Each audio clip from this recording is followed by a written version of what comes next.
Una cuestión, ¿no?, de potencia, sí, no, algo así. Cuanto más grande es mi enemigo, más grande soy yo que lo derroto, ¿no?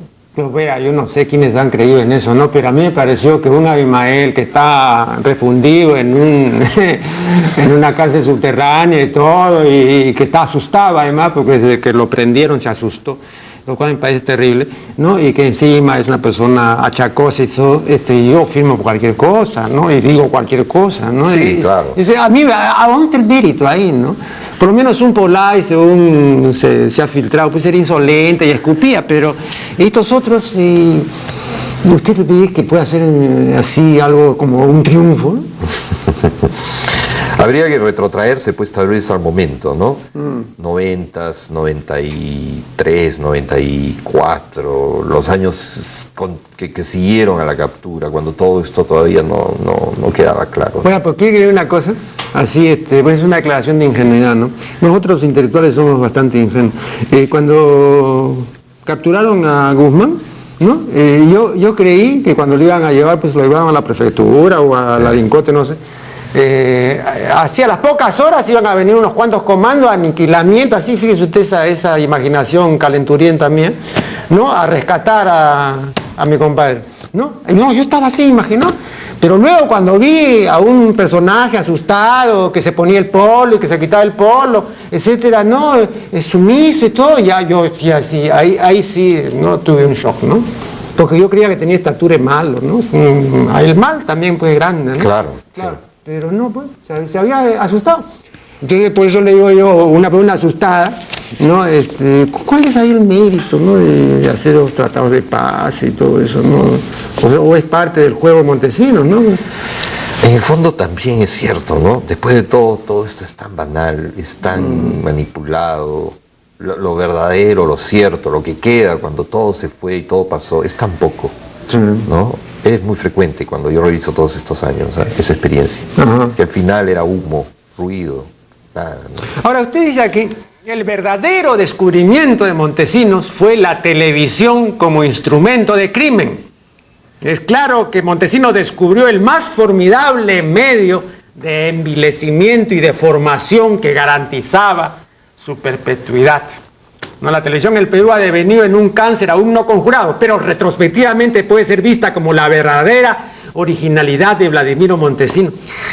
Bueno, con todo respeto, mi querido Johannes, yo voy a cuestionar esto, porque la televisión, sin necesidad de la existencia de Montesinos y todo, ha manipulado y ha embrutecido a la gente, ha hecho lo que ha querido. ¿Y qué cosa ha hecho acá distinto Montesinos? Incluso nosotros, sin haber ni siquiera pedido Montesinos, habrían estado también al servicio de, ¿no? Entonces, ¿cuál es la originalidad? Ahí está el secreto. ¿Cuál? Que ese proceso de envilecimiento y de formación era privado, era independiente de él. Él no tenía que crearlo, él no tenía que inventar eso. Sí. El caso de Laura Bozzo, que es el único que yo más o menos he desarrollado, trata de demostrarlo, ¿no? Eso ocurrió por productores independientes, por gente que nunca fue al cine. Ellos crearon ese producto simplemente por sus propias reglas, siguiendo sus criterios. El talento de Montesinos, en todo caso, fue darle un marco a todo esto, colocarlo dentro de una perspectiva. Pero él no, por supuesto, él no creó programas de televisión, no lanzó ídolos, no. Su único mérito, eso también lo decía Quetín Vidal, que Montesinos era muy hábil para apropiarse de los trabajos de otros, ¿no? Entonces yo creo que eso es lo que logró. Poner a trabajar a la televisión bajo sus propias reglas, las reglas de la televisión, claro, para que sea funcional a su gobierno, ¿no?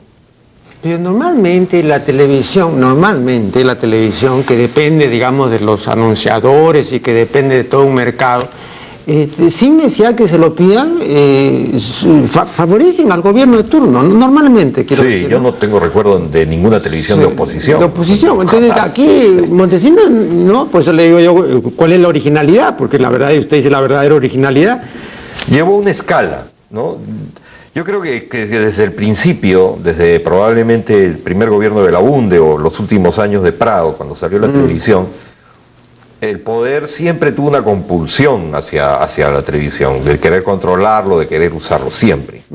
en algunos momentos más, menos, pero creo que en el tiempo de Montesinos y Fujimori, no hay que olvidar a Fujimori, dicho de paso, que es el verdadero propietario de todo este tinglado, ¿no?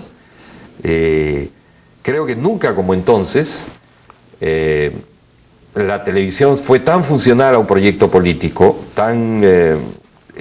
estuvo tan cerca. Ya finalmente descubrimos que incluso les pagaban y ya estaban pues de acuerdo en los detalles más pequeños, ¿no? Pero aún sin haber descubierto eso, era evidente que remaban hacia el mismo lugar, ¿no? Que era una política de envilecimiento. Eso era lo que se proponía, ¿no? De aminorar, restar, ¿no? Envilecer a la gente, ¿no? Eso es una creación privada de la televisión. Ojo, no es una creación de un departamento psicosocial del CIN, no, es privado la televisión. Pero el CIN no necesitaba contratarlos, Claro. ¿no? Eran funcionales, eran tal para cual. Bien, vamos a hacer un nuevo corte y luego volveremos con este diálogo. Bien, continuamos dialogando con Luis Johamovich. Aquí en la página 232 usted dice lo siguiente: Montesinos devino en incesante fuerza corruptora, pero también en un reflejo en la piedra sobre la cual se asentaba el maltrecho tejado de un país sin rumbo y sin dirigencia. Su biografía, con toda su vulgaridad y astucia, señala a sus contemporáneos. Montesinos fue algo que nos sucedió a todos. ¿Podría explicar esto último? ¿Cómo nos sucedió a todos? Sí, pues es un país sin rumbo y sin dirigencia, ¿no? Básicamente le sucedió a esa dirigencia, porque, digamos, el hombre de la calle, a la hora de repartir responsabilidades, tendría menos que el que fue a buscarlo, el que le pidió algo, ¿no? No, pero acá hizo usted todos, pues. ¿no? Sí, todos, al final lo padecimos todos, por activos o pasivos, Pero yo por ejemplo, observaba esto que usted sin duda lo ha también notado, ¿no? Cuando Montesinos traía sus bolsas llenas de billetes y los ponía y le hacía los cerros de billetes, etcétera, ¿no? La gente del pueblo que veía eso, ¿no? Eso consideraba que era un espectáculo extraterrestre, porque esa gente, ¿no? O no gana ni el mínimo o gana mucho menos que el mínimo, etcétera. Entonces cuando veía desfilar los cientos de miles de dólares, entonces es algo absolutamente lejano, es como si nosotros pretendiéramos tener la fortuna de Bill Gates, es algo que está absolutamente fuera de nuestra... Entonces para ellos estaba más allá del bien y del mal, eso no era inmoral, ¿no? No hay distingo ahí para una persona que gana 100 soles a la quincena, ¿no? Sí, es como literatura fantástica, claro, ¿no? Es inconcebible. Claro, es algo fantástico, entonces para ellos no los toca, ¿no? Cuando dice, pues eso ahí es malo y todo, no es algo eso es extraterrestre, pues. Por eso es que un poco mi acento estaba en la élite, en las dirigencias, que yo creo que son las grandes culpables, las grandes responsables. El Perú en particular, ¿no? Hemos fracasado como nación, porque hay que reconocerlo, este es un país que ha fracasado. El proyecto de la República ha fracasado hace mucho tiempo, no en este gobierno ni en el anterior, hace décadas ha fracasado. Y esa responsabilidad es de una dirigencia que nunca ha estado a la altura de los retos que tenía, ¿no? No es una responsabilidad del pueblo, que es flojo, que es criollo, que es... No es responsabilidad de ellos. Pueden haber muchos defectos, y los hay, pero no es una responsabilidad de la geografía, que es complicada, y tampoco ni del imperialismo, que es mezquino. No. El verdadero responsable del fracaso nacional es esta dirigencia, que se aviene pues al primer advenedizo que le llena la mesa de dinero, ¿no? Ahora, lo hemos vivido ahora, se ha vivido con otras magnitudes en otros momentos, y me temo que puede volverse a repetir. En eso sí coincido, ¿no? Otro Montesinos, ¿no? No otro, ¿no? Con esa dirigencia que no cambia. Ahora, vea, aquí en la página 139 del segundo tomo, Conversando con el Doctor, hay una conversación en la que intervienen los Cruzillá, Cruzillá padre y Cruzillá hijo. Entonces el padre dice, hablando de su reloj, este reloj me costó $60,000, así $60,000, ¿no? Y entonces le pregunta al otro, ¿cuánto te costó el tuyo, no? Y el otro le dice, más o menos es otros 60,000. Bueno, vea, Johanne, cuando yo leí esto, ¿no? Me sentí mal, ¿no? Porque esta gente ha tenido a su cargo, ¿no? Ha dirigido, ¿no?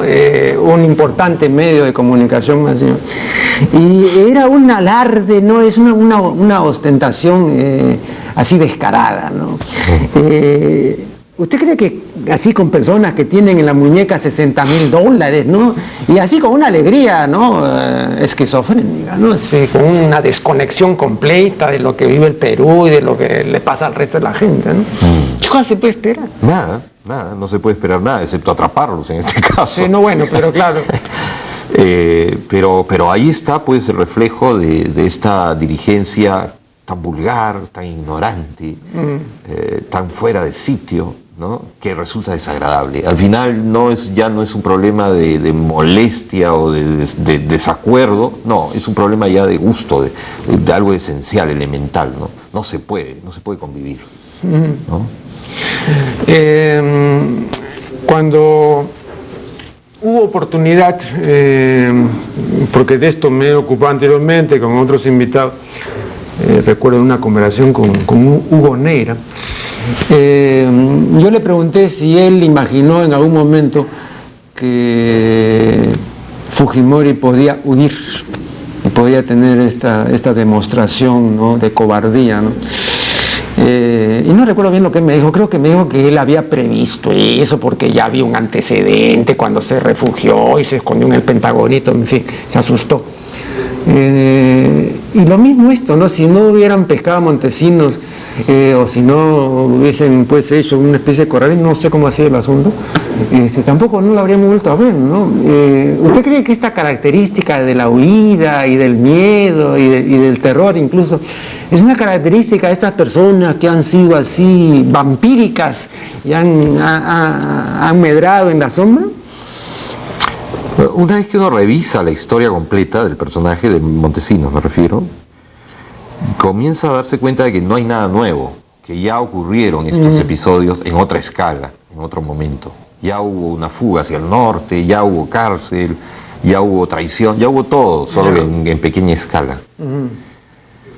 Lo que sí a mí me sorprende, y tengo que incriminarme, y a muchos amigos y a mucha gente, a la mejor gente en realidad, es que éramos incapaces de pensar mal para acertar. ¿Te das cuenta? O sea, todos estos episodios que después han ocurrido a mí me parecían inconcebibles, como que la gente no puede actuar así, no podemos ser así. Solo cuando ocurren, se demuestran y lo atrapamos en la puerta antes de que desaparezca, entonces sí, comienzas a comprender que sí, que era un canalla y que todos los detalles y los pormenores. Pero antes es como que te resistes a pensar tan mal del prójimo. Y al final el prójimo te defrauda tanto que tú quedas como un tonto porque no pensaste lo peor para acertar, ¿no? ¿No? Pero en el caso de Fujimori, si no hubiese habido esta dupla, ¿no? Si este señor no hubiese, digamos, dado la cara a título de asesor, que es un título menor, ¿no? Completamente. No significa nada. Claro, pero que era con una bisagra, creo que él mismo decía. Sí. Bueno, ¿hubiésemos tenido la misma imagen del presidente, de Fujimori? Sí, yo creo que ahí participaron muchas personas, muchas manos, ¿no? También fue parte una creación privada, incluso yo mismo con mi libro del 92, sí. Ahora que lo recuerdo, no colaboré en la creación de una imagen que iba a ser útil al poder. Me temo que de repente sí, ¿no? Por supuesto en mucha menor escala que otros, y en fin, seré más inocente a la hora del juicio final, pero creo que hay muchas manos. Yo cuando lo entrevisté a raíz de la 4ª edición de esa obra, ¿no? noté que, bueno, por un lado había mucha seriedad, mucha circunspección, pero también mucha prudencia, ¿no? Yo recuerdo que le pregunté si usted consideraba que Fujimori era realmente peruano, etcétera, ¿no? Y creo que lo que me dijo es que estaba usted seguro de que no había nacido un 28 de julio y que esa era una fecha que siempre se asignaba, ¿no? por razones patrióticas o patrioteras, no sé, pero que no podía asegurar lo otro, en fin, ¿no? Lo vi muy así, ¿no? Sí. Ahora, ¿era parte de todo un sentir general respecto a esta figura? Sí, probablemente, ¿no?